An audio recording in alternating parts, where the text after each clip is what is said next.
வணக்கம் நண்பர்களே, இந்த பதிவில் இப்போ என்ன பார்க்க போகிறோம்னா, மிக குறைந்த விலையில் விற்பனைக்காக 2 மாடு வந்திருக்கு. 2 கறவை மாடுகள் வந்திருக்கு. அந்த மாட்டோட விற்பனை பதிவை பற்றி தான் இப்போ பார்க்க போகிறோம். 2 மாடு பார்த்திங்கன்னா ரொம்ப லோ பட்ஜெட் மாடு. குறைந்த விலையில் மாடு வேணுங்கிறவங்க அந்த மாதிரி மாடுகளை செலக்ட் பண்ணலாம். வீடியோக்குள்ளே போகிறதுக்கு முன்னாடி சப்ஸ்கிரைப் பண்ணாதவங்க சேனலுக்கு சப்ஸ்கிரைப் பண்ணிடுங்க. இப்போ பார்த்திங்கன்னா இந்த மாடு பார்த்திங்கன்னா இது 3ஆவது ஈத்து மாடு. பார்த்திங்கன்னா பல்லுனா நல்லா பல்லு கடை சேர்ந்துடுச்சு. பல்லுனா எதிரில் இப்போ தான் சேர்ந்துருக்கு, நல்லாயிருக்கு. இந்த மாட்டில் என்னென்னு பார்த்திங்கன்னா ஒரே ஒரு குறைனா பார்த்திங்கன்னா கொம்பு மட்டும் உடஞ்சிருக்கும்.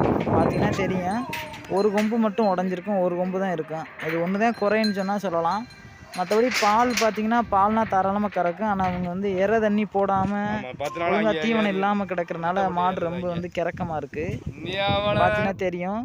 இது போன ஈத்தில் பார்த்திங்கன்னா 6-7 கறந்துருக்கு மாடு. தாராளம் பக்கத்தில் இது விசாரித்தோம். அந்த மாடு வந்து 6-7 பால் வந்து கறந்த மாடு. இவங்க இப்போ வாங்கிட்டு போனவங்க ஒழுங்காக கவனிக்காமல் புல் இது தண்ணி ஒழுங்காக வைக்காமல் மாடு ரொம்ப வத்தலாக கிடக்கு. பார்த்திங்கன்னா தெரியும், மடு இந்த பை செட்டுனா நல்லாயிருக்கு. தீவனம் எதுனா போட்டு இப்போ எரை தண்ணி வாங்கி போட்டோம்னா நல்லா மாடு ஏறிடும். இந்த கொம்பு மட்டும்தான் உடஞ்சிருக்கு, பார்த்திங்கன்னா தெரியும். மற்றபடி நல்ல இதாக இருக்குது.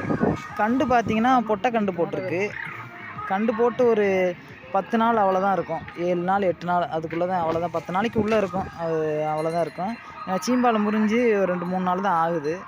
அதனால் மேக்ஸிமம் ஒரு 5 நாள் வச்சுக்கிட்டாலும் எங்கிட்ட ஒரு 10 நாளைக்கு உள்ளே தான் இருக்கும் கண்டு. தாராளமாக அதனால் வாங்கலாம்.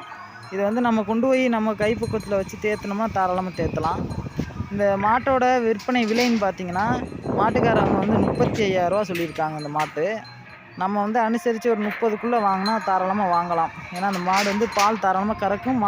ஒரு கம்ப்ளைண்ட் பார்த்தா நமக்கு வந்து அந்த கொம்பு உடஞ்சது மட்டும்தான், மற்றபடி எந்த கம்ப்ளைண்ட்டும் இல்லை. பால் இதுனா தாராளமாக கிடக்கும். மாடு கொஞ்சம் உடம்பெல்லாம் கம்மியாக இருக்கிறனால அதனால தான் நம்ம இந்த மாடை வந்து ரொம்ப லோ விலைக்கு கேட்குறோம். இல்லைன்னா இந்த விலைக்கு இந்த மாடு கிடைக்காது. கண்டும் பார்த்திங்கன்னா பொட்டை கண்டு, அடுத்தது வளர்த்து கண்டு இது நல்லா இருந்துச்சுன்னா கண்டுமே நல்லா பால் கறக்கக்கூடிய மாடு. பொட்டை கண்டுனால தாராளமாக வாங்கலாம். இந்த மாடு பார்த்திங்கன்னா இதுவும் அதே இடத்துல கிடக்கு ரெண்டுமே. இதுவும் பார்த்திங்கன்னா நல்லா தெரியும், எரை தண்ணி இல்லாமல் ரொம்ப வத்தலாக கிடக்குது பாருங்கள். வயிறு எலும்பு தோலுமாக இருக்குது. இந்த கண்டும் பார்த்திங்கன்னா போட்டு ஒரு 10 நாளைக்குள்ளே தான் இருக்கும். ரெண்டும் பார்த்திங்கன்னா மாடு கண்டை வந்து கட்டாமே விட்டுருப்பான். எனி டைம் குடித்த மணிக்கு அப்படியே தெரியுது. இதுவும் பார்த்திங்கன்னா ஒரு 6-7 அந்த ரேஞ்சுக்கு கறந்த மாடு தான். இவங்க தீவனம் இல்லாமல் போட்டதுனால இது மாடு ரொம்ப வத்தலாக கிடக்கு. இதுவும் பார்த்திங்கன்னா 3ஆவது ஈத்து மாடு. பார்த்திங்கன்னா தெரியும், நீங்கள் மாடுலாம் கொண்டு போய் குளிப்பாட்டி நல்லா நீட்டாக அது வச்சா மாடு இந்த கலருக்கு நல்லாயிருக்கும். இங்கே இருக்கும் ஒரு மாதிரி பார்க்க அந்தளவுக்கு தோரணையாக இல்லாமல் இருக்குது.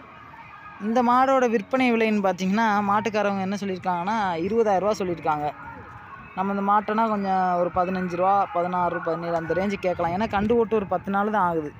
அதனால் தாராளமாக இதை ஏற்றுனா பால் நமக்கு நிறையா கறக்கும். அதனால் தாராளமாக வாங்கலாம். வேணுங்கிறவங்க சொல்லுங்கள். வீடியோ பிடிச்சவங்க லைக் பண்ணுங்கள். நன்றி ஃப்ரெண்ட்ஸ்.